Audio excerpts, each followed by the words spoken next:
வணக்கம். வேள்பாரி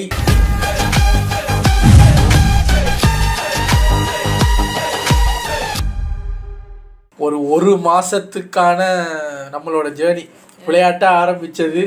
அங்க இங்கன்னு சுத்தி அந்த கதையோட ஒன்றி உங்க கூடயும் ஒன்றி டெய்லி நைட் ஆனா நிறைய பேர் எங்க வேள்பாரி ஒரு நாள் மிஸ் ஆனாலும் வேள்பாரி எங்கன்னு கேட்டுட்டு இருந்தீங்க. ஆனா நம்ம இருந்து புக்கா படிச்சு எதுக்குன்னா நம்ம படிக்க மாட்டோம். இவர் மொத்த புக்கையுமே ஒரு 11 ஹவர்ஸுக்கு சுருக்கி அதையும் பார்ட் பை பார்ட்டா பாருங்க. ஒரு மாசம் ஆகுது அந்த வீடியோவை பார்த்து முடிக்கிறதுக்கு. நமக்கு புக் எடுத்தா ஒரு வருஷம் ஆகும் நமக்கு. எஸ். ஸோ இன்னைக்கு நம்ம பார்க்க போறது இந்த வேள்பாரி கிளைமேக்ஸ். இன்னையோட எல்லாத்துக்கும் ஒரு எண்டு. ஸோ இதுக்கப்புறம் நிறைய பேர் உடையாரோட ஸ்டோரி கேளுங்க, சிவன் அவரோட ஸ்டோரி கேளுங்க, இவரே தான் நரேட் பண்றாருன்னு சொன்னீங்க. போய் பார்த்து எது பெஸ்டா இருக்கு நல்லா இருக்குன்னு நான் எடுத்து உடையார் இவரான்னு தெரியல, பட் சிவன் இவரே தான் சொல்றாரு அப்படின்னு சொல்றீங்க. சிவன் ஸ்டோரி இப்போ டெய்லி நைட்டுக்கு கதை கேட்டு பழகி போச்சு. அதுதான் ஏதாவது கதை வேணுமே, யாராவது கதை சொல்லுங்களே சாருங்கிற மாதிரி தான் இருக்கு. சரி வாங்க நம்ம வேள்பாரியை போய் பார்த்துடலாம். கிளைமேக்ஸ் இது ஒரு 22 மினிட்ஸ் வீடியோங்கிறதுனால டக்குன்னு பார்த்துட்டு ரெடி. தாக்குதலோட வேகம் பல மடங்கு இருந்தது. செவ்வரி மேட்டுல முன்பகுதி சரிவுல நிறுத்தப்பட்டிருந்த வேந்தர் படை வீரர்கள் சுருளம்போட தாக்குதலுக்காகவே நிறுத்தப்பட்ட மாதிரி கொத்து கொத்தா சாரானுங்க. நினைத்து பார்க்க முடியாத இந்த தாக்குதலால வேந்தர் படை செதறுதுங்க. ஆனா இந்த காற்றியோட தாக்குதலுக்கு சற்று முன்னதாகவே கருங்கைவான அங்கிருந்து கிளம்பி திரையர்களோட சண்டைக்கு போயிட்டான். போனவன் திரும்பி பார்க்கும்போது ஏகப்பட்ட வீரர்கள் இவன் தரப்பு வீரர்கள் சாகிறத பார்த்து தகச்சு போயிட்டாங்க. காற்றில பறந்து வந்த அந்த அம்புகளை அவன் பார்த்து கொண்டிருந்த சமயம் அவன் கண்ணு முன்னால அவனோட படை வீரர்களே தூக்கி வீசப்பட்டு கொண்டிருக்கிறதையும் கவனிக்கிறான். தண்ணிக்குள்ள இருக்கிறவரை இவங்களால பெருசா எதையும் கவனிக்க முடியல. தண்ணியை விட்டு மேலே ஏறி இருந்த அந்த திரையர்களை பார்த்ததும் மிரண்டு போனானுங்க. ஒவ்வொரு ஆளும் கிட்டத்தட்ட 3 ஆளுக்கு சமமா பாடி வச்சிருக்காங்க. குதிரையை விட ஒசரமா இருக்கானுங்க. பாறை மீது வேக வேகமா ஓடி வந்து முட்டை இடிச்சா முட்டைக்கு தானே சேதாரம். அந்த மாதிரி கொத்து கொத்தா வீரர்கள் சாகுறாங்க திரையர்கள் மீது மோதி. 200க்கும் மேல இருந்த வேந்தர் படை கன நேரத்துல உருக்குலைந்தது. என்ன நடக்குது அப்படின்னு கருங்கைவான நிதானிப்பதற்குள்ள அவனோட குதிரையை ஒருத்தன் அடிச்சு வீழ்த்துறாங்க. ஆமா இவன் முகத்தை எங்கேயோ பார்த்த மாதிரி இருக்கே அப்படின்னு எண்ணிக்கொண்டு இருக்கும் போதே கருங்கைவான மண்ணில் வீழ்கிறான். விழுந்த வேகத்துல எந்திரிச்சு நின்னவன் இடுப்புல இருந்த அந்த வாளை எடுக்கும் போது ஓடி வந்தவரு இடது தோள்பட்டையோட முட்டி தூக்கி எறிகிறாரு கருங்கைவாணனை. முட்டிய வேகத்துல தோள்பட்டை எலும்பு நொறுங்கினத கருங்கைவாணனால உணர முடிஞ்சிருக்கும். முட்டுனது யாரு? திரையர்கள் கூட தலைவர் காலம்ப. தன்னை தாக்குறது காலம்பன் தான் அப்படிங்கறத கருங்கைவான உணர்ற சமயம் அவன் நெஞ்சோட சேர்ந்து ஓங்கி ஒரு அடி. யானையோட தாக்குதலுக்கு இணையான தாக்குதலா அந்த ஒரு அடி இருந்தது. கீழே விழுந்தா கருங்கைவான. மூக்குல இருந்து ரத்தம் கொப்பளிக்குது. விழுந்து கிடந்தவனோட பக்கத்துல நிக்கிறாரு நமது காலம்பன். தன்னோட குலத்தையே அழித்தவனை பார்க்கும் போது உருவாகிற அந்த வெறி கட்டுக்கடங்காததா இருக்கும் இல்லையா? அப்போ நம்ம காலம்பை எழுப்பிய அந்த உக்குற ஓசை இப்போ மேட்டு மேல இருக்கிற நம்ம பாரிக்கே கேட்டு இருக்கும். ஆத்துல இருந்து மேடுல ஏறிக்கொண்டிருந்த நமது பாரி என்ன நடக்கிறது என்று திரும்பி பார்க்கிறான். வேந்தர் படையிலிருந்து என்னத்தையோ திரையர்கள் பிடுங்கி எரியறது மாதிரி இருந்தது. எதிரிகளோட ஆயுதங்களை தான் பிடுங்கி எரிதார்களோ அப்படின்னு ஒரு கணம் நமக்கு தோணும். ஆனா பிடிந்து எரியப்பட்டது, பிச்சு எரிஞ்சாங்கல்ல, அது ஆயுதங்கள் அல்ல. பீத்து எரியப்பட்டது மனித உடல் உறுப்புகள். இப்போ நம்ம பாரி முழு படையோடையும் முழு ஆற்றலோடையும் அந்த செவ்வரி மேட்டின் மீதே ஏறியாச்சு. மேல ஏறி பார்த்தா அது ஒரு நிலப்பரப்பு, சமவெளி. கண்ணி கட்டிய தூரம் வர மேடோ பள்ளமோ இல்ல.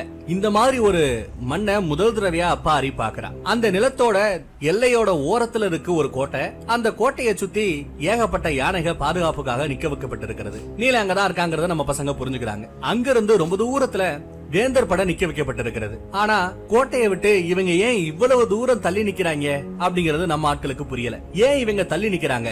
இதுக்கு பின்னாடி ஏதாவது ஒரு சதி இருக்குமா அப்படின்னு நம்ம பாரி சிந்திக்கிறார். சுருளம்புக்கு பயந்து அவங்க ரொம்ப தூரம் இப்ப போய் தள்ளி நிக்கிறானுங்க, உள்வாங்கி நிக்கிறானுங்க. அவங்க பின்னோக்கி ஓடுற சமயத்துல நம்ம ஆட்கள் ரொம்ப ஈஸியா மேல ஏறிட்டாங்க. ஆனா மேல ஏறினவங்க தாக்குதல் நடத்தாம அப்படியே வெயிட் பண்றாங்க. ஒருவேளை இந்த சமவெளி பகுதி பாரிய பயமுடுத்தி இருக்குமோ, நாம ரொம்ப தூரத்துல இருக்கிறது அவங்களுக்கு அச்சமூட்டி இருக்குமோ அப்படிங்கிற மாதிரி மூவேந்தர் படை யோசிக்குது. மயூர் கிழவன் சொல்றாங்க, இந்த இடம் தான் முதலா நான் போர்க்களத்துக்காக தேர்வு செய்த இடம். இந்த இடத்தான் போருக்காக தேர்ந்தெடுத்து இந்த இடத்தை திசைவேலருக்கு காமிக்கிறதுக்காக ஒரு தேரோட்டியை அனுப்பிச்சுறேன். ஆனா திசைவேலரோ நமது திட்டத்துக்கு எதிராக செயல்பட்டார். தேரோட்டியவே அங்கிருந்து ஓட விட்டு தட்டியங்காட்டு பகுதியை போருக்காக தேர்ந்தெடுத்தார். அதனாலேயே நமக்கு பேரிழப்பு அப்படிங்கிறான் இந்த மையூர் கிழவன். இங்க இவங்க நிக்கிறத வச்சு பார்க்கும்போது மையூர் கிழவன் மட்டும்தாங்க பயங்கர ஆக்ரோஷமாவும் நம்பிக்கையோட இருக்கான். ஆனா சேர சோழ பாண்டிய மன்னர்களோ அந்த நம்பிக்கை இல்ல. விட்டா போரே வேண்டாம்னு சொல்லிட்டு இங்க இருந்து திரும்பி போயிடுவாங்களோ ரேஞ்சுக்கு இருக்காங்க. ஒருவேளை அவங்க திரும்பி போனா மையூர் கிழவனுக்கு இங்க நாடே இருக்காது, அழிச்சிருவாங்க நம்ம பசங்க. அதனால இன்னைக்கு மத்திய வேலை செய்ய வேண்டியதை செஞ்சாகணும்னு தாக்குதல் நடத்த தயாராக இருக்கிறார் மையூர் கிழவர். என்ன செய்யணும்னு நினைக்கிறாரு? பாரியை அழிச்சிடணும்னு நினைக்கிறார். கண்ணுக்கு முன்னாடி இருக்கிறது பரம்போட ஒரு சின்ன படை. நமது திட்டத்தால் அவர்களை 3ஆக பிரிப்போம். வட திசையில யானைகளால பாதுகாக்கப்படக்கூடிய அந்த கோட்டையை சுத்தி ஒரு படை நிக்குது. நானும் அரசகுல மாவீரர்களான சோழ வேலனும் புதிய விற்பனும் வலிமையான ஒரு படையோட நடுவுல இந்த இடத்திலேயே அணிவகுத்து நிற்கிறோம். சிறப்பு கவசப்படை வீரர்களோடு மூவேந்தர்களோடும் தென்கோடியில பாதுகாப்போட நில்லுங்க. நம்ம 3 பேரை தாக்கணும்னு அவங்க நினைச்சா அவங்க சின்ன படை 3 பிரிவா பிரிஞ்சே ஆகணும். அப்படி அவங்க பிரிஞ்சாங்கன்னா ஒரு கூட்டத்துக்கு 300 பேருக்கு மேல கூட இருக்க மாட்டாங்க. அவர்கள் எவ்வளவு பெரிய மாவீரர்களாக இருந்தாலும் நமது வலிமையாலும் எண்ணிக்கையாலும் அவர்களை எளிதில் வீழ்த்த முடியும்.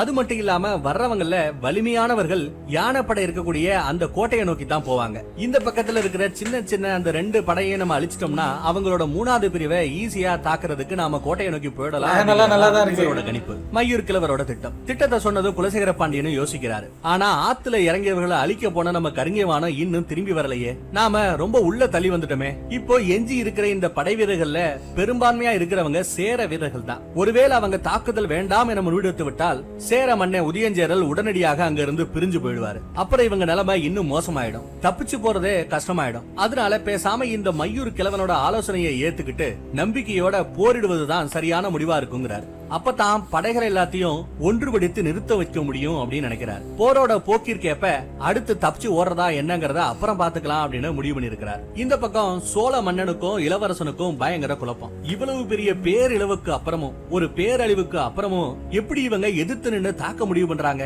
அப்படின்னு குலசேகர பாண்டியனை புரிஞ்சுக்க முடியாம முழிக்கிறாரு செங்கன சோழன். கோட்டைக்குள்ள இருக்கக்கூடிய அந்த நீலனை வெட்டி வீசிட்டு நாம பாதுகாப்பா இந்த இடத்தை விட்டுட்டு பேசாம வேற இடத்துக்கு போயிடலாமே அப்படின்னு தான் அவங்க நினைச்சிட்டு இருப்பாங்க. அதுதான் அவங்க திட்டமா இருக்கு, சோழரோட திட்டமா இருக்கு. ஆனா அத சொல்ற நிலைமையில சூழல் இல்ல. சோழ இளவரச செங்கன சோழனோட அப்பன் சோழவேலன் மையூர் கிழவனை விட ரொம்ப கோபத்தோட இவங்க 3 படையா பிரிஞ்சிருக்க போறாங்க இல்லையா, அதுல ஒரு படைக்கு தலைமை ஏற்க போய் கொண்டிருக்கிறார். சோழர்களுக்கு இருந்த அந்த தயக்கமும் பயமும் சேர மன்னன் உதயஞ்சேரலுக்கும் இருந்தது. ஆனா எதுக்க நிக்கிற அந்த சில 100 பேரை 3 வீரமா 3 பகுதியா பிரிச்சு வைக்கிறது ஒரு நல்ல பிளானா இவருக்கே தோணுதுங்க.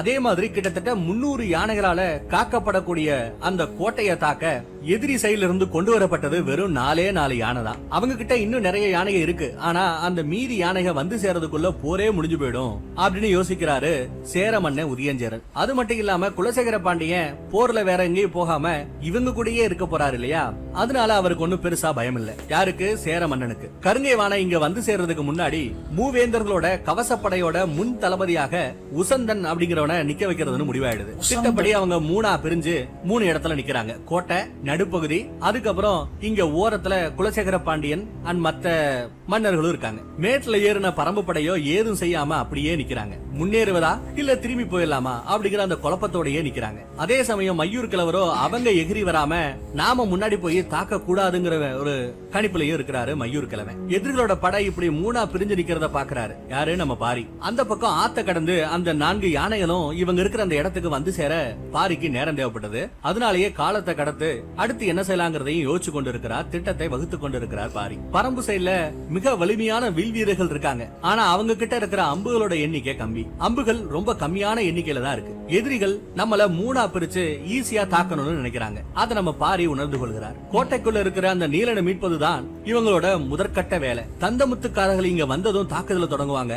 அப்போ மின்னல் வேகத்துல நம்ம செயல்படணும். அதுக்கு ரொம்ப திறமை வாய்ந்த வீரர்களான முடியனும் உதிரனும் கோட்டையோட தாக்குதலுக்கு போகட்டும். விண்ட சிறிய அளவிலான குதிரை வீரர்களோட அங்க ரொம்ப தூரத்துல இருக்கக்கூடிய மூவேந்தர்கள் இருக்காங்க பாத்தீங்களா, அந்த கவசப்படைய தாக்கட்டும். மூவேந்தர்கள் கூட இல்ல, 2 வேந்தர்கள் தான் அங்க இருக்காங்க. பாண்டிய மன்னன் இருக்கான், சேர மன்னன் இருக்கான். ஒரு மூலையில அந்த மூளைக்கு போய் தாக்கட்டும். கொஞ்சம் தூரத்துல நம்ம காலம்பே நிறைய பேரை கொண்டு போட்டு நடந்து வந்துகிட்டு இருக்கான். அவன் வந்து பாரியோட ஜாயின் பண்ணிக்கிட்டோம் அப்படிங்கிற மாதிரி பிளான் பண்ணி இருக்கிறார். நடுவுல இருக்கக்கூடிய அந்த பெரும்படைய நம்ம பாரி பாத்துக்கலாம்ங்கிற மாதிரி ஒரு முடிவுக்கு வந்திருக்கிறார். அதை கேட்டதும் முடியன் அதிர்ந்து போறான். நடுவுல இருக்கிறது தான் எதிரிகளோட வலிமை மிகுந்த படை, எண்ணிக்கையிலையும் அதிகமா இருக்காங்க. அப்படி இருக்க எண்ணிக்கையில மிக சொற்பமான வீரர்களை வச்சுக்கிட்டு பரம்போட தலைவன் தனித்து போர் புரிவதா சரியல்ல அப்படிங்கிறான். இப்ப முக்கியம் நீலனை மீட்பதுதான். நீயும் உதிரனும் அந்த கோட்டையை நோக்கி முழு வேகத்தோட முன்னேறுங்க. நடுவுல நிற்கக்கூடிய இந்த பெரும்படை உங்களை நோக்கி வராம நான் பாத்துக்கிறேன் அப்படிங்கிறாரு பாரி. ஆனா முடியனோ உதிரனோ விண்டனோ இந்த முடிவை ஏற்கல. ஆனா உதிரனாலோ விண்டனாலோ பாரிய மறுத்து பேச முடியாது.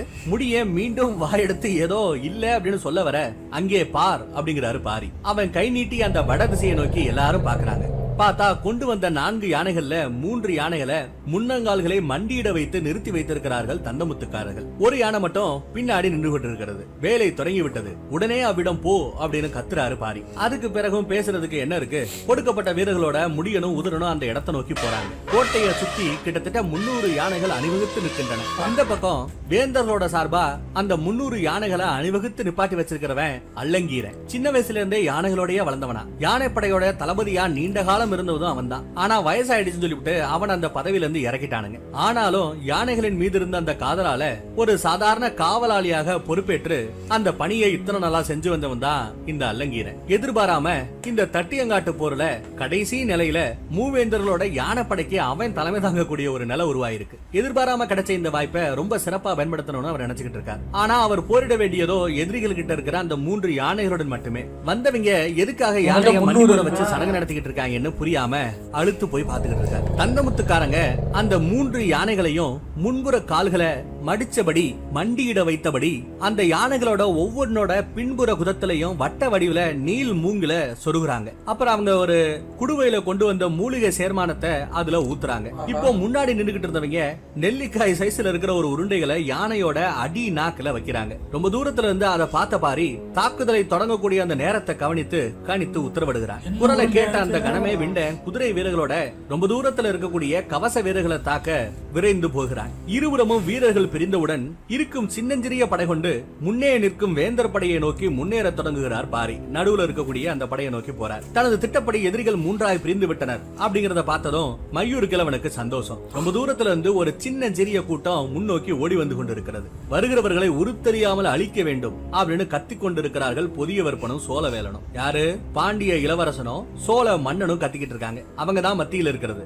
கூட நம்ம மையூர் கிழவனும் இருக்கான். முடியனும் உதிரனும் தந்தமுத்துக்காரர்களோட ஜாயின் ஆகிறாங்க. முடியனோட என்னன்னா நீலனை காப்பாத்துற அடுத்த செகண்ட் பாரியோட போய் ஜாயின் பண்ணிக்கணும், பாரிய காப்பாத்தணுங்கிறதா. மூலிகை சாறு ஊத்தப்பட்ட அந்த மூங்குல உருவி எடுக்கிறாங்க. மண்டியிடப்பட்ட அந்த யானையோட முன்னங்கால்கள் இப்போ மேலே எழுந்தன. ஒவ்வொரு யானையோட நகத்தை மிதிச்சபடி வாய்க்குள்ள கைய விட்டபடி நாக்க பிடிச்சபடி சரியான பொழுதுக்காக வீரர்கள் காத்துக்கிட்டு இருக்காங்க. அந்தந்த யானை பாகங்கள் தான் யானையோட நகத்தையும் நாக்கையும் பிடிச்சு யானையை கட்டுப்படுத்திக்கிட்டு இருக்கிறது. தற்கொலை படைன்னு சொல்லுவோம் பாத்தீங்களா, கிட்டத்தட்ட அந்த மாதிரி ஆட்கள் தான் இந்த யானை பாகங்க. அவங்க இருக்கிற இடம் அப்படி. யானைகளுக்கு மதம் பிடிச்சா காடு தாங்காதுன்னு வாங்க. மதத்துல யானைக்கு மதம் பிடிக்கும் பாத்தீங்களா, அதுல 3 வகை மதம் இருக்கான். குட்ட மதம், சரள மதம், உள் மதம்னு. இந்த 3 வகையான மதத்தையுமே பிற யானைகளை கொண்டு யானை பாகங்களால அந்த மதத்தை அடக்கக்கூடிய மூலிகை கொடுத்து கட்டுப்படுத்த முடியும். ஆனா இந்த 3 மதத்துக்கும் அப்பால 4ஆம் வகை மதம்னு ஒண்ணு இருக்கா. அதன் பெயர் எரிமதம். இந்த மாதிரி மதம் பிடிச்சதுன்னா எரிமதம் பிடிச்சதுன்னா யானைகளை எதிர்கொள்ள எந்த உயிராலும் முடியாதாம். இந்த மதம் பிடிச்ச யானைகள் தன்னோட நிழலை பார்த்தே அந்த நிழலை கொல்லணும்னு பயங்கர மதம் பிடிக்குமா. இந்த எரிமதம் கொண்ட யானையோட பிளரலை அதுக்கு தான் அந்த மருந்து மூலிகை கொடுத்திருக்காங்க. ஏங்க எப்பேற்பட்ட இமேஜினேஷன். எரிமதம் உண்டாகுது இல்ல அந்த அந்த அந்த இதை யாருங்க யோசிச்சது? எந்த அளவுக்கு வரி புட்டிச்சிருக்குன்னா நம்ம நிழலை பார்த்து அதை யோசிச்சு பாருங்க. பூனை நாயெல்லாம் அப்படி விளையாடும் போது அது விடாமல் அந்த நிழலை அப்படியே துரத்திக்கிட்டே இருக்கும். ரவுண்டாக போய் துரத்திக்கிட்டே இருக்கும். இந்த தான் நிழலை பார்த்து அதை கொல்லணும்னு வரி பிடிக்கிறேன்னு சொல்கிற அந்த வேர்டே அது எப்பேற்பட்ட மதம்ங்கிறத புரிய வச்சிருச்சு. சூப்பர்.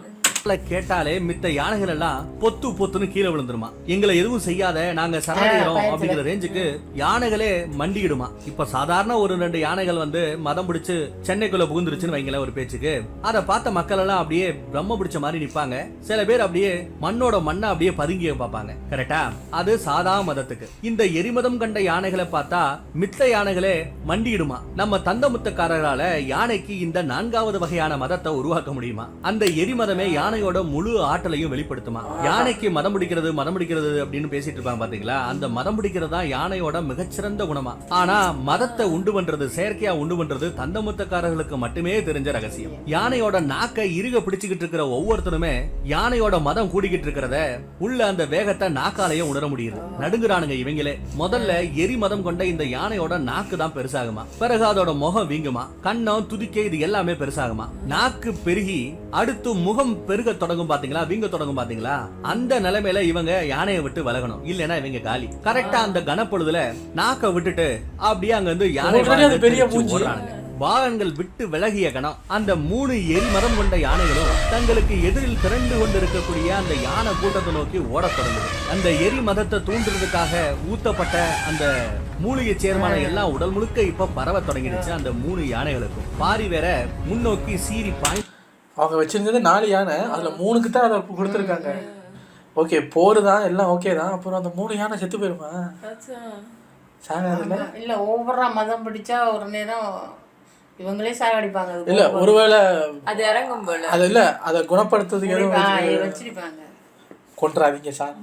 ஐந்து கொண்டு இருக்கிறார். எதுக்கு இருக்கிற யானை பட இவங்கள பாக்குது. என்னடா அது 3 யானை மட்டும் தான் வந்துகிட்டு இருக்கு. யானை மீது யானை மீது ஆயுதங்கள் கூட இல்ல, ஆயுதங்கள் ஏந்திய வீரர்கள் கூட இல்ல, முகப்படம் இல்ல, கவசம் இல்ல, எதுவுமே இல்லாம எம்டியா யானை வருது. ஆனா யானையோட தன்மையும் வேகமும் மட்டும் மாறுபட்டு இருக்கிறது அப்படின்னு நம்ம அல்லங்கீரன் பாத்துக்கிட்டு இருக்கான். இருந்தாலும் வெறும் 3 யானைகளால என்ன செஞ்சிட முடியும் அப்படின்னு ஒரு தெனாவட்டு. அந்த தெனாவட்டோடையே மயூர் கிழவரும் நின்று கொண்டிருக்கிறார். 3ஆ பிரிஞ்ச பரம்பு படையில ஒரு சிறிய பகுதி மட்டும்தான் இவங்களை நோக்கி நடுவுல வந்துகிட்டு இருக்கு. வர்ற படையில குதிரைகள் கூட இல்ல, வில் வீரர்கள் இருப்பது கூட தெரியல. பிறகு எந்த நம்பிக்கையில அவங்க வந்துகிட்டு இருக்காங்க அப்படிங்கறது இவருக்கு குழப்பமா இருக்கு. அதே சமயம் அந்த பக்கத்துல மதம் பிடிச்ச இந்த யானைங்க ஓடி வருதுங்க. யானை ஓடி வரத நாம யாருமே பாத்திருக்க மாட்டோம். நடந்து வரும், வேகமா நடந்து வரும். யானையால ஓட முடியுமா அப்படிங்கறதே இங்க இருக்கிற வீரர்களுக்கு புதுசா இருக்கு. நிலமதுரை மதம் பிடிச்ச அந்த 3 யானைகளும் ஓடி வந்துகிட்டு இருக்கு. அதை பார்க்கும் போது அல்லங்கீரனுக்கும் சரி, அவனோட தலைமையில இருக்கிற யானைகளின் மீது உட்கார்ந்துகிட்டு இருக்கிற பான்களுக்கும் சரி கண்ணுல நடுக்கம் வர ஆரம்பிச்சிருது. பாரிய தொடர்ந்து ஒரு சின்ன படம் ஓடி வந்துகிட்டு இருந்தாலும் அவனை சுத்தி ஓடி வந்த ஒரு 5 பேரு பாரிக்கான ஆயுதங்களை தான் தூக்கிட்டு ஓடி வந்துகிட்டு இருக்காங்க. பாரியால எதிரில் இருக்கக்கூடிய இந்த மொத்த படையையும் அழித்து ஒழிக்க முடியும் அப்படின்னு பரம்பு வீரர்கள் ஒவ்வொருத்தரும் நம்புறான். ஆனா எந்த ஆயுதத்தால எந்த மாதிரி தாக்குதலை நடத்த போகிறார் என்பதைக்கான நம்ம பரம்பு வீரர்கள் ஏங்க ஒரு ஆள் அங்க அவ்வளவு பெரிய டீம் நிக்குது, இவர் ஒரு குட்டி டீமோட ஓடி வர்றாரு, அதுல 5 பேர் ஆயுதத்தை தூக்கிட்டு வர்றாங்க. அப்ப அவர் மேல எவ்வளவு நம்பிக்கை வச்சிருக்காங்க பாருங்க. ஒவ்வொருத்தனுக்கும் கொஞ்சம் ஆர்வமா இருக்கு. ஒருத்தவன் மூவிலை வேலிய பெருங்கட்டா தூக்கி வந்து கொண்டு இருக்கிறான். இன்னொருத்தவன் கண்டர கோடாரிகளை தூக்கி கொண்டு வந்து கொண்டு இருக்கிறான். ஒருத்தவன் வால் ஐட்டங்களை ஏந்தி வந்து கொண்டு இருக்கிறான். இன்னொருத்தவன் வில் அம்புகளை ஏந்தி வந்து கொண்டு இருக்கிறான். இவங்க எல்லாருமே ஆளுக்கு 1க்கு மேற்பட்ட ஆயுதங்களை எடுத்து வந்துகிட்டு இருக்காங்க. ஆனா இவர்கள் 4 விட பின்தங்கி 5ஆவதாக ஒருவன் வந்து கொண்டு இருக்கிறான். காரணம், அவன் தூக்கிட்டு வர்ற அந்த ஆயுதம். அந்த ஆயுதத்தோட பேரு எருள் தடி. அது தடி வகையை சேர்ந்த ஆயுதம். அதோட தலையில இரும்பு களிமண்ணை உருக்கி உருளையா வாத்திருப்பாங்க. அந்த உருளையோட நடுப்பகுதியில விதை முளையிட்டா எப்படி இருக்கும் அந்த அளவிலான ஒரு சின்ன தடி வகை ஆயுதங்கள் எதுவுமே இது மேல பட்டா நொறுங்கி போயிடுமா. இந்த எருள் தடி அப்படிங்கிறது தாக்குற ஆயுதம் இல்ல, சிதைக்கும் ஆயுதமா. பாறையோ பெரிய மரமோ இல்ல எதுவா இருந்தாலும் சரி, எருள் தடியால ஓரடி அடிச்சா அப்படியே செதஞ்சு நொறுங்கி போயிடுமா. எல்லாராலும் இதை பயன்படுத்த முடியாது, மா வீரர்களால மட்டும்தான் தெரிய முடியும். அந்த பக்கம் வேந்தர் படைய நெருங்கின அந்த யானைங்க அந்த எரிமதத்தோட உச்சியில கண்ணை கட்டி அந்த எரிமதம் ஏறி நிக்குது. யானைகளோட கருவெளிய சுத்தி வெள்ளை கலர் அந்த வெண்மை நிறம் இருக்கும் பாத்தீங்களா, அங்க இப்போ தேனோட நிறம் அப்படியே மாறி போயிருக்கு. அந்த வெண்மை தேன் நிறத்துக்கு மாறி இருக்கு. அந்த யானைகளோட உடம்புக்குள்ள என்னென்னமோ நிகழ்ந்து கொண்டு இருக்கிறது. பொதுவா ஒரு 10 யானை சேர்ந்து பிளிருச்சு அப்படின்னா ஒரு மத யானையோட பிளிரலுக்கு அது சமமா இருக்குமா அப்படின்னு பார்த்தா இருக்காது. ஏன்னா மத யானையோட பிளிரல் அந்த ரேஞ்சுக்கு இருக்குமா, 10 யானைகளோட பிளிரலை விட அதிகமா இருக்குமா. அதே மாதிரி 10 சாதாரண மதம் பிடிச்ச யானைகளோட பிளிரல் ஒரே ஒரு எரிமதம் பிடிச்ச யானையோட பிளிரலோட கம்பேர் பண்ணும்போது ஒண்ணுமே இல்லையாங்க.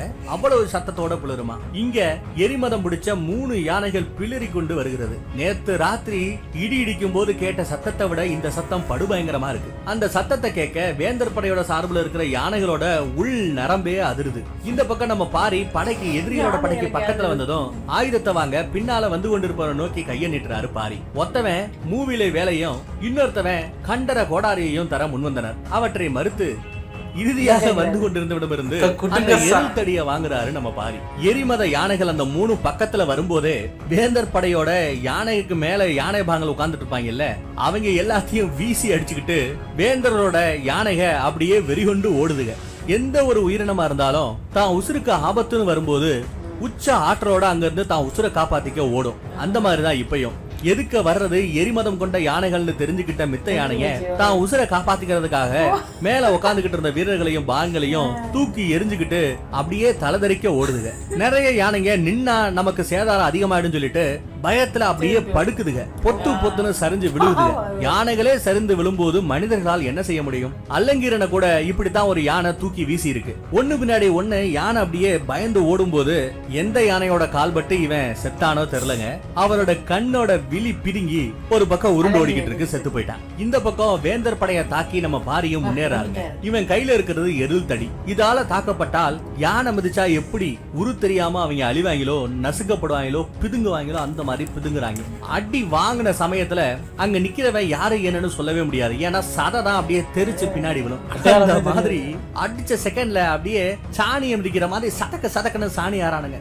அத பார்த்த மத்த வீரர்கள் எல்லாம் மறந்து ஓடவே ஆரம்பிச்சானுங்க. அந்த பக்கம் மதம் கொண்ட அந்த யானைகள் 3 ஓடி வர எதுக்கு இருந்த யானைகளை அப்படியே குத்தி கிழிக்க பொத்து பொத்துன்னு நின்னுக்கிட்டு இருந்த சில யானைகள் அப்படியே சரியுதுங்க. கண்ணு கட்டுற தூரத்துல இவங்க வீரர்கள் எல்லாம் தூக்கி வீசப்படுவதையும் யானைகள் வீசப்படுவதையும் புதிய விற்பனாலையும் சோழ வேறனாலும் பார்க்க முடியல, நடுநடுங்கி போறானுங்க. ஒரு பக்கம் யானை தூக்கி வீசுதுன்னா இந்த பக்கம் பாரி அடிக்கிற அடியில பல வீரர்கள் தூக்கி எறியப்படுறாங்க.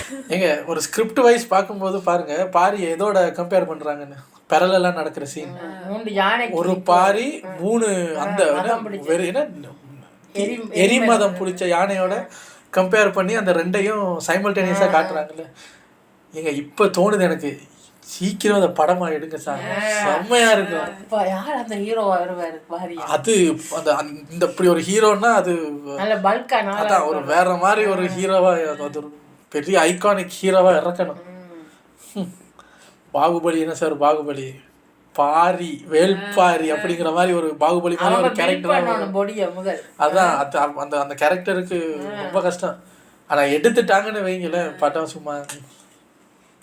பயப்படாதீங்க பயப்படாதீங்க, நம்ம மயூர் கிளவந்தாங்க ஏதோ வீர சொற்பொழிவா ஆத்துறான். ஏதோ நான் வர்றேன் முன்னாடி வர்றேன் ஒரு கை பாக்குறேங்கிற மாதிரி முன்னாடி வர்றான். இப்பதான் எதுக்க ஓடி வர்ற அந்த வீரர்கள் யாரு என்னன்னு மூஞ்சியவே என்னால பார்க்க முடியுதுங்க. பார்த்தா மிரண்டு போறான். ஏன்னா எதுக்க எருள் தடிய சுரட்டிக்கிட்டு முன்னாடி வந்துகிட்டு இருக்கிறது பரம்போட தலைவன் பாரி. வர்றவன் பாரிதான் அப்படிங்கறத இப்பதான் இவங்களுக்கு தெரிய வருது. அவனை பார்த்த அடுத்த கணம் வீராபிதேசம் பேசிக்கிட்டு இருந்த அவன் கப் சிப்புனாயிடுறான். அவன் உள் நரம்பெல்லாம் அதிர பயம் வருது. கை காலெல்லாம் அப்படியே உதற ஆரம்பிக்குது. தட்டியங்காட்டு போர்ல எத்தனையோ முறை பரம்பு தளபதிகளிட்ட இருந்து தப்பி பிழைத்தவன் இந்த கிழவன் பாரியோட எதிரில நின்னுகிட்டு இருக்கிறான். அவனை பார்த்த வேகத்துல 4-8 முன்னோக்கி பாய்ந்து வருகிறான் நமது பாரி. பாரியோட வேகத்தோட சேர்ந்து அந்த எருள் தடி காற்ற கிழித்து கொண்டு முன்னகர்ந்து கொண்டு இருக்கிறது. அந்த பக்கத்துல ஆட்டுக்குட்டியை வீசி எரிஞ்சா எப்படி போய் விழும், அந்த மாதிரி யானைகள் அசால்ட்டா அங்கேயும் இங்கேயும் வீசி எரியப்படுகிறது. அதையெல்லாம் ரொம்ப தூரத்துல இருந்த வேந்தர்கள் 3 பேர் இருப்பாங்க இல்லையா, அவங்க பாத்துக்கிட்டு இருக்கானுங்க. கோட்டையை சுத்தி நிறுத்தப்பட்டிருந்த அந்த 300 யானைகளுமே ஏதோ புத்த கலைச்சு விட்டா கரையான்கள் ஓடும் பாத்தீங்களா, அந்த மாதிரி ஓடிக்கிட்டு இருக்குது.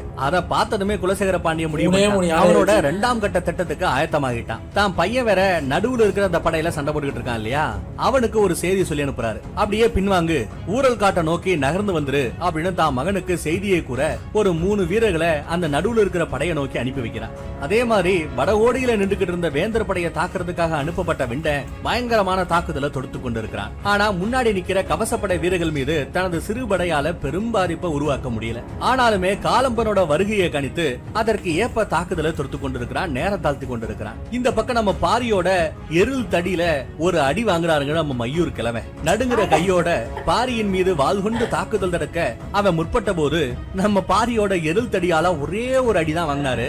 மயூர் கிழவனோட தலை அப்படியே நசுங்கி சட்னி ஆயிடுது. ரொம்ப தூரத்துல இருக்கிற குலசேகர பாண்டியன் பின்புறமாக நகர்ந்து கொண்டிருப்பத சோழ மன்னன் இல்ல சோழ இளவரசன் செங்கன சோழன் பாக்குறான். உசந்தன் தலைமையிலான தனது கவசப்பட ரொம்ப வலிமையா நின்று போரிட்டு கொண்டிருக்கிறது. கருங்கைவான இன்னும் இந்த பக்கம் வந்து சேரல. சூழலோட மொத்தமே அழிவை நோக்கி தான் போய் கொண்டிருக்கிறது. யானைப்படையும் அநியாயத்துக்கு அடி வாங்கிக்கிட்டு இருக்கு. இப்படி ஓடுவதுதான் சரியான முடிவு அப்படின்னு அவரும் முடிவெடுக்கிறார். செங்கன சோழன் முடிவெடுக்கிறான். ஆனா அந்த செங்கன சோழனை சுத்தி இருக்கிற வீரர்கள்ல சில பேர் மட்டும்தான் சோழ வீரர்கள், எண்ணிக்கையில ரொம்ப கம்மி.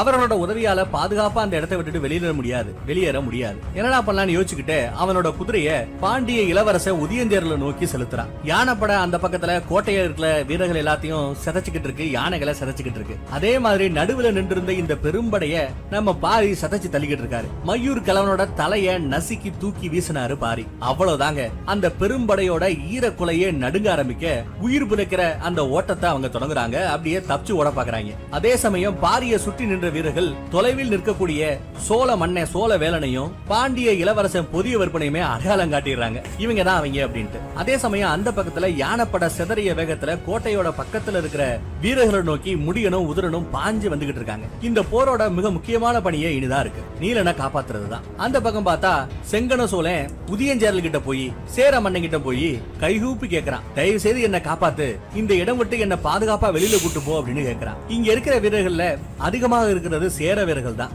அதனாலதான் சேர மன்னன் உதியஞ்சேரல் கிட்ட போய் உதவி கேட்கிறான் இவன். ஆனா இத உதவியா கேட்காம எனக்கு இப்ப ஹெல்ப் பண்ணேன்னா, என்ன பாதுகாப்பா இங்க இருந்து வேற இடத்துக்கு கொண்டு போய் விட்டேன்னா அதுக்கு கைமாறா நான் உனக்கு ஒண்ணு தர்றேங்கிறான். உதியஞ்சேரல் என்னையா தர போற அப்படின்னு கேக்குறாரு. பார்த்தா ஒரு ஓலைச்சுவடி கட்டு மாதிரி ஒண்ணு இருக்கு, அதை எடுத்து கொடுக்குறாங்க. சேர மன்னன் கிட்ட கொடுக்குறான் இந்த செங்கன சோழன். சோழ இளவரசன் கொடுக்குறான். என்ன இது அப்படின்னு கேட்டபடியே உதியஞ்சேரல் அதை பாத்துக்கிட்டு இருக்கிறார். அப்ப இந்த சோழன் சொல்றான், சோழர்கள் எதுக்காக இங்க படையெடுத்து வந்தாங்க? நம்ம பாரிக்கிட்ட இருக்கிற விலைமதிப்பில்லாத அந்த செல்வங்களை ஆட்டையப்படுத்தான். பச்சை மலையில இருக்கிற 14 வேலூர் குலங்களும் அவங்களோட விலைமதிப்பே இல்லாத அந்த செல்வங்களை காலங்காலமா பாலி நகர்ல தான் சேமிச்சு வச்சிருக்காங்க. இனி எத்தனை ஆயிரம் ஆண்டுகள் ஆனாலும் அந்த இடமோ அந்த இடத்துக்கான குறிப்புகளோ மாறப்போவது இல்லை. அந்த இடம் எங்கு இருக்கிறது என்ற குறிப்பை காடர்களை கொண்டு நாங்கள் அறிந்தோம். மிக துல்லியமான அந்த குறிப்பின் அடிப்படையில் தான் நாங்கள் 70 நாட்டையும் கடந்து மேல்முனை வரை சென்று விட்டோம். ஆனால் அதன் பிறகு பாரியால் தாக்கப்பட்டு எனது படையும் எனது படை வீரர்களும் அழிந்தார்கள். காடர்கள் உருவாக்கிய அந்த குறிப்பு இந்த ஏட்டில் இருக்கிறது. இந்த போரில் வெற்றி பெற்றால் இதை பாண்டியனுக்கு வழங்கலாம் என்று இருந்தேன். ஆனால் போருக்கு தலைமை தாங்கிய குலசேகர பாண்டியனோ நம்மிடம் சொல்லாமலே இந்த களம் விட்டு அகன்ற தொடங்கி விட்டார். எஸ்கேப் ஆக பார்க்கிறார். ஆகவே இனி இது சேரர்களுக்கே சொந்தம். என்கிட்ட இன்னொரு காப்பி இருக்கு, என்றைக்கானாலும் அந்த செல்வத்தை சேரனோ சோழனோ தான் கைப்பற்றணும் அப்படின்னு சொல்றான். அதை கேட்டதும் சேர மன்னன் உதியஞ்சேரலுக்கு மெய் சிலிர்த்துதுங்க. ஆஹா, இது முன்னமே கிடைச்சிருந்தா இந்த போர்க்களத்துக்கே நான் வந்திருக்க மாட்டேனே அப்படின்னு அவன் சொல்லிக் கொண்டு இருக்கும் போதே நம்ம காலம்பனோட பெருங்குரல் அந்த சத்தம் கேக்குதுங்க. காலம்பே இந்த பக்கம் வந்துகிட்டு இருக்கான். அப்ப என்ன அர்த்தம்? கருங்கைவாணன் செத்துட்டான்னு அர்த்தம். இத்தனை நாள் போர்ல தலைமை தாங்கி இருந்த கருங்கைவாணனும் செத்துட்டான். கடைசி நாள்ல தலைமை தாங்கின நம்ம மயூர் கிழவரும் செத்துட்டாரு. அதை தெரிஞ்சதும் இவங்க படை அப்படியே நிலகுலைய ஆரம்பிக்குதுங்க. அதே கணத்துல விண்டை எரிஞ்ச அந்த ஈட்டி இவங்க படைத்தளபதி உசந்தனை தூக்கி வீசுது. பட சதறினாலும் சோழ மன்னே சோழ வேலை தப்பிக்கணும்னு அவர் முயற்சி பண்ணல. அவன் பாரியை எதிர்கொள்ளவே முன்னோக்கி வருகிறார். பாண்டிய இளவரசன் புதிய இருப்பனும் அதே மனநிலையோட பாரிய போட்டுதல்றதுக்காக முன்னாடி வரான். நாக்க திருத்துறபடி பல்ல கடிச்சபடி அப்படியே முன்னாடி வரான். அதே சமயம் ஓங்கி அந்த எருள் தடியை நிறுத்திட்டு கோடாரிய வாங்குறாரு நமது பாரி. யானைப்படைய பரம்பு வீரர்கள் காலி பண்ணிட்டாங்க. பரம்பு யானைகள் தோற்கடித்தது அப்படின்னு தெரிஞ்சதுமே கோட்டைக்குள்ள இருக்கிற தளபதி மாகனகன் அவனுக்கு வழங்கப்பட்ட அந்த 2வது திட்டத்தை நிறைவேற்றதுக்கு முடிவு பண்ணிட்டாங்க. கோட்டைக்குள்ள இருக்கக்கூடிய நீலனோட தலையை வெட்டி வீசி எரிஞ்சிட்டு தப்பிச்சு ஓடுறதா அந்த 2வது திட்டம். அதுக்காகவே தன்னோட குதிரையை திருப்பி உள்ள கோட்டைக்குள்ள நுழைய நினைக்கும் போது உதிரனோட விற்படை அம்புகள் அப்படியே சீறி பாயுது. கன நேரத்துக்குள்ள கணக்கே இல்லாத அம்புகள் முழு விசையோட இறங்குது. அதை பார்த்ததும் மாகனனுக்கே பயம். நீலனை வெட்டி போடுற அந்த வேலையை செய்யுமா இல்ல அப்படியே தப்பிச்சு ஓடிலாமா அப்படின்னு ஒரு கணம் சிந்திக்கிறான். அதே சமயம் நம்ம தளபதி முடிய மின்னல் வேகத்துல கோட்டையை நோக்கி பாய்ந்து வருகிறான். வேந்தர்களோட படை அவங்க கண்ணு முன்னாடியே அழிஞ்சுகிட்டு இருக்கிற சமயம் பாரிய போட்டுத்தலும் சொல்லிட்டு சோழ மன்னனும் பாண்டிய இளவரசனும் களத்துல இறங்குறாங்க. ஆனா அவங்களோட தாக்குதல் எல்லாம் நம்ம பாரி முன்னாடி சிறுபிள்ளத்தனமா தாங்க இருக்கு. சோழ மன்னன் சோழ வேலை வீசி வந்த அந்த வாளை அந்த கோடாரியால ரொம்ப ஈஸியா தட்டி விட்டு அடுத்த கணமே கழுத்துல ஒரு சொருகு சொருகிறாரு. சோழ மன்னன் சோழ வேலனோட தலை கண் இமைக்கிற நேரத்துல அப்படியே சரியுதுங்க. தலை துண்டா போய் அப்படியே உருண்டோடுது. தன்னோட குதிரைக்கு முன்னாடி உருண்டோடிக்கிட்டு இருக்கிற சோழ மன்னனோட தலைய பார்த்து மிரண்டு போகிற பாண்டிய இளவரசன் புதிய வற்பனும் அடுத்து என்ன செய்யலாம்னு யோசிக்கிற சமயம் அவன் நெஞ்சு குழிக்குள்ள கோடாரி இறங்குது. பாரிதான் இவனையும் சொரியாச்சு. அதே சமயம் அந்த பக்கத்துல கோட்டை வாசல்ல இருந்த நம்ம முடிய மீதி ஆட்கள் இருக்காங்க இல்லையா, அவங்க கோட்டைக்குள்ள எவனும் போயிடக்கூடாது, ஏன்னா உள்ள நீலன் இருக்கிறான், நிலைமை கைமீறி போயிடுச்சுன்னா இவங்க இதை பண்ணுவாங்கன்னு அவங்களுக்கு தெரியும். அதனால சேதியோட யாரும் உள்ள போக கூடாதுன்னு சொல்லிட்டு உள்ள போக நினைக்கிற எல்லாரையுமே அம்பு விட்டு கொண்டுகிட்டு இருக்காங்க. அந்த நிலைமையிலையும் நீலனை கொல்றதுக்காக அந்த மாகனங்க கோட்டைக்குள்ள நிலைய முயற்சி பண்ற சமயம் ஒரு ஈட்டி வந்து அவனை குத்தி கிழிக்குதுங்க. யாரு பண்ணது? முடியை எரிஞ்ச அந்த ஈட்டி தான் குத்தி கிழிக்குது. அந்த பக்கம் நம்ம காலம்ப பயங்கர கர்ஜனையோட கவசப்படைய தாக்க அங்க களத்துல வரும்போது அங்க மூவேந்தர்களே இல்ல, தலைவர்கள் இல்லாம வெறும் வீரர்கள் தான் இருந்தாங்க. பாரியும் காலம்பனும் விண்டனும் அவங்களை எதிர்த்து நிற்கக்கூடிய வீரர்கள் கன நேரத்துல சாட்சிக்கிட்டே போய்கிட்டு இருக்கானுங்க. ஒரு கட்டத்துல பாரி காலம்ப விண்ட இவங்க 3 பேரையும் எதிர்த்து நிக்க ஆட்களே இல்ல, எல்லா பேரும் புறமுதுகு காட்டி ஓட ஆரம்பிச்சிட்டாங்க. களத்திலேயே யாரும் நிக்கல. அந்த செகண்டே ஒரு சீல்கை ஓசை கேக்குது, எங்க கோட்டை பக்கத்துல இருந்து கேக்குது. உடனே கோட்டையை நோக்கி இவங்க ஓடி வராங்க. இந்த ஓசைக்காக காத்திருந்த தந்தமுத்துக்காரர்கள் 4வதா ஒரு யானையை நிறுத்தி வச்சிருந்தாங்கல்ல, அந்த யானையோட கோட்டையை நோக்கி ஓடி வராங்க. அந்த 4வது யானை உள்ள போய் இப்ப கோட்டையை விட்டுட்டு வெளியில வருதுங்க. பார்த்தா யானையோட கழுத்துல தந்தமுத்துக்காரங்க உட்கார்ந்துட்டு இருக்காங்க. முதுகுல ஒரு மெத்த மேல நம்ம நீல உட்கார்ந்துட்டு இருக்காங்க. அவனுக்கும் பின்னாடி முதுகோட மேல் நிலையில நம்ம பாரி உட்கார்ந்துட்டு இருக்காங்க. ஒரு வழியா நம்ம நீலனை காப்பாத்தியாச்சு. நீலனை தூக்கிட்டு வர்றதுக்கு தான் 4வது யானை. அப்பா, யானைக்கு மேல அவர் உட்கார்ந்து இருக்காரு. ஐயா, போரோட முடிவுல வேந்தர்களோட படையில கடைசியா மிஞ்சினது, தப்பிச்சு ஓடுனது, புறமுதுகு காட்டி ஓடுனது சேர மன்னன், பாண்டிய மன்னன், சோழ மன்னன் செத்துட்டான். சோழ இளவரசன். இவங்க 3 பேர் தான் அங்க இருந்து உசுரோட தப்பிச்சு போனவங்க. கூட சில வீரர்கள் பாதுகாப்புக்காக போயிட்டாங்க. மித்தபடி 1,40,000 பேர் பங்கெடுத்த இந்த போர்ல கிட்டத்தட்ட 1,38,000 பேர் வரைக்கும் செத்து இங்கேயே பணமாயிட்டாங்க. போர் முடிஞ்சதுக்கு அப்புறம் நீலனை காப்பாத்துனதுக்கு அப்புறம் குலதெய்வம் கொற்றவைக்கு செய்ய வேண்டிய அந்த சடங்குகள் எல்லாத்தையும் செஞ்சுக்கிட்டு இருக்காங்க. அத்தனை குலங்களும் சேர்ந்து செஞ்சுக்கிட்டு இருக்காங்க. இங்கேயே இந்த போர்ல செத்து போன இரவாதனுக்காகவும் தேக்கனுக்காகவும் அவங்களுக்கு தர வேண்டிய அந்த மரியாதைய வேல்பாரியே அவர் கைப்பட செஞ்சுக்கிட்டு இருக்காரு. திடீர்னு நம்ம கபிலரே எதிர்பார்க்காத மாதிரி நம்ம கபிலரோட ரொம்ப பிடிச்ச சிஷ்ய நம்ம பாரியோட உசுர 2 சதி திட்டத்துல இருந்து அட்ட டைம்ல காப்பாத்தினவ பொறுச்சுவ, அவளுக்காகவும் அந்த இறுதி மரியாதைய ரொம்ப தடபடலா பாரியோட டீம் செய்ய அத பார்த்து கபிலர் அப்படியே ஒரு மாதிரி ஆயிராருங்க. ஒரு பரவச நிலைக்கே போயிடுறாரு. அதுக்கப்புறம் கொஞ்சம் ஆசுவாசப்படுத்தி நார்மலா அவரை உட்கார வைக்கிறாங்க. அப்புறம் தான் அவனை நோட் பண்றாரு, எங்கடா நம்ம வாரிக்கையனை அந்த வயசான ஆளை காணமே எங்கன்னு பாரிக்கிட்ட விசாரிக்கிறாரு. எங்கேயோ பக்கத்துல போயிருக்கிறதா பாரி சொல்றாரு. ஆனா இவர் விடமாட்டேங்கிறாரு. எங்க போயிருக்காப்ல வாரிக்கையன்? ஒட்டுமொத்த பரம்பு நாடே இங்க இருக்கும்போது அவரை மட்டும் காணமே அப்படின்னு கேட்க, அவர் மட்டும் இல்ல கூடவே நம்ம முதுவேலனும் போயிருக்கிறாரு அப்படிங்கிறாரு பாரி. எதுக்காக போயிருக்காங்க சொல்லுன்னு திரும்ப திரும்ப கேட்க, அதுக்கப்புறம் தாங்க பாரி சொல்றாரு, ஆதி மலையில பெருங்கடவு அங்க போயிருக்கிறதா சொல்றாரு. 4 ஆண்டுகளுக்கு ஒரு முறை ஒளிவால் இறங்குமல்லவா, ஆதிமலையின் பெருங்கடவு அங்கே போயுள்ளார் அப்படிங்கிறாரு நம்ம பாரி. அங்க எதுக்காக போறாங்க? இங்க நடக்கிற மாதிரியே கூத்து அங்க நடக்குதா அப்படின்னு நம்ம கபிலர் கேக்குறாரு. இங்க செத்து போய் நம்ம மரியாதை பண்ணமே தேக்க இரவாரா உங்க சிசிய பொச்சுவ இவங்கெல்லாம் நிலை கொள்ள வேண்டிய இடம் இது. அதுக்காக தான் அவங்களுக்கு இங்க நம்ம மரியாதை பண்ணோம். ஆனா திசைவேலர் நிலை கொள்ள வேண்டிய இடமோ அதுதானே. அதனாலதான் திசைவேலர் பயன்படுத்திய அந்த நாளிகை கோல், மணியை பார்த்து போர் ஆரம்பமாகவும் போர் முடியும்னு சொல்லுவாரு இல்லையா, அந்த நாளிகை கோலின அவர் ஞாபகமா எடுத்துக்கொண்டு போய் அவருக்கு செய்ய வேண்டிய மரியாதைய போர்க்களத்தோட அந்த பக்கத்துல அவருக்கான நிலத்துல பாண்டிய நாட்டு எல்லைக்குள்ள அவங்க செய்யறாங்க. அதுக்காக தான் வாரிக்கையனும் முதுவேலனும் அங்க போயிருக்கிறதா சொல்ல அதை கேட்ட நம்ம புலவர் கபிலர் அப்படியே உடஞ்சே போயிறாருங்க. இவங்க சைடுல இருந்து செத்து போனாங்க, இவங்களுக்கெல்லாம் மரியாதை செய்யறது சரி நியாயம். ஆனா எதிர்த்தரப்பு சார்பா இருந்து செத்து போனவர் திசைவேலர், அவருக்கான மரியாதையா அப்படின்னு அதிர்ந்தே போறாரு கபிலர். அப்ப நம்ம பாரி சொல்றார், அறம் காக்கும் தெய்வங்கள் எமது நிலத்தை ஆளட்டும், என் மக்களை ஆளட்டும், எம்மை ஆளட்டும் அப்படிங்கிறார். அறங்காக்குற தெய்வங்கள் எந்த பக்கம் இருந்தா என்ன, அவர்கள் எமது நிலத்தை ஆளட்டும், எம் மக்களை ஆளட்டும், எம்மை ஆளட்டும் அப்படிங்கிறார். இதோட இந்த வேல்பாரி இந்த இடத்துல முடியுது. இந்த அருமையான படைப்பை நமக்காக படைச்சது கதையாசிரியர் சு வெங்கடேசன். இந்த படைப்புக்காக அவரோட கால்ல எத்தனை தடவை வேணாலும் விழுந்து எந்திரிக்கலாம். அருமையான படைப்பு. இது கதையா நிஜமா அப்படிங்கறதெல்லாம் தள்ளி வச்சு கொஞ்சம் தூரம் வச்சு இது கதையா இருந்தாலும் சரி நிஜமா இருந்தாலும் சரி கற்பனையில ஓட்டி பார்க்கும் போது அந்த காலகட்டத்திலேயே நம்ம வாழ்ந்த மாதிரி ஃபீல் பண்ணோம் இல்லையா, அந்த ஃபீலை கொடுத்ததுக்காக இவருக்கு நமது கோடான கோடி நன்றிகள். இது இங்கேயே நிக்க போறது இல்ல. கண்டிப்பா இவரு வேல்பாரியோட அடுத்தடுத்த பாகங்களையும் எழுதுவார். அந்த காக்கா விரிச்சின்னு ஒன்ன பத்தி நம்ம பாத்துக்கிட்டு இருந்தோமே, தலைய கூட வெட்டி சீவி எரிஞ்சிட்டு போகும் சில பறவைகள் அப்படின்னு பார்த்தோமே, அதுகள் எல்லாத்தையும் நம்ம யுத்தத்துல பயன்படுத்துவாங்க அப்படின்னு நினைச்சேன். அதுகள் எல்லாத்தையுமே யுத்தத்துல இவர் பயன்படுத்தல. அப்ப என்ன அர்த்தம்? அதுகளை வச்சு பிரம்மாண்டமான இன்னொரு போரை நடத்த போறாரு யாரு? நம்ம வேல்பாரி.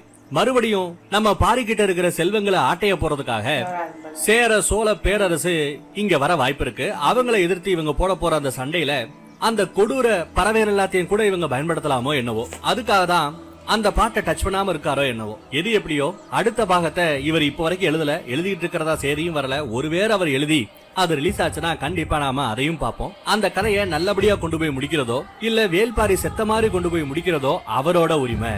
நாமளா ஒரு புனைக்கதையை உருவாக்கி போட வேண்டாம்னு நினைக்கிறேன். சோ அவர் எப்போ வேல்பாரியோட முடிவை பேசுறாரோ எழுதுறாரோ அப்ப நம்ம மறுபடியும் வேல்பாரிய தொடுவோம். வேற ஒரு நல்ல கதையில மறுபடியும் சந்திப்போம். நன்றி. சூப்பரா இருந்துச்சு. நல்லா இருந்துங்க. ஏன்னா கமெண்ட்ஸில் நிறைய பேர் என்ன சொன்னாங்கன்னா வேல்பாரி கிளைமேக்ஸை பாருங்க அழ வச்சிருவாங்க, முக்கியமான ஒருத்தர் இறந்து போயிடுவாருன்னு. நான் வந்து அவர் தேர்க்கணத்தான் சொல்லியிருப்பாங்க போல. இல்லை கிளைமேக்ஸ் இல்லை இதில் யாரும் இறக்கல. இல்லை யாரும் இறக்கல. அப்போ நான் யோசிச்சேன் அதான் பிராங்கா. நான் கூட பயந்துக்கிட்டே இருந்தேன், ஐயோ வேல்பாரி செத்துருவாரோ. அவர் இறந்துருந்தா கதைக்கு வேல்பாரின்னு பேர் வந்திருக்காது. வரலாம் வந்திருக்குமே. அவர் அவ்வளோ வீர செயல்களை பண்ணிட்டு நீலனை காப்பாத்திட்டு எல்லாரையும் விரட்டிட்டு செத்தாருன்னா அது இன்னும் நல்லா இருக்கும். நீலன் இறந்துருவாரோ அப்படின்லாம் நான் யோசிச்சுக்கிட்டு இருந்தேன். பரவாயில்ல, யாரும் ஜாகல. நல்லா இருந்ததுல. கபிலர் ஆரம்பத்துல வந்து சுத்திட்டாரு, அவர் இங்கே தங்கிட்டாரு. அவரை பிடிச்சி போச்சு அவருக்கு. நல்லா இருக்கு, நல்லா இருந்தது, ரொம்ப நல்லா இருந்தது. எங்க பிராங்க் பண்ற நேரம் பாங்க. சரி, இன்னையோட முடிஞ்சு போச்சு. வேற ஒரு கதையில வந்து உங்களை சந்திக்கிறேன். Until then, Drumstick family signing off. Take care. Bye.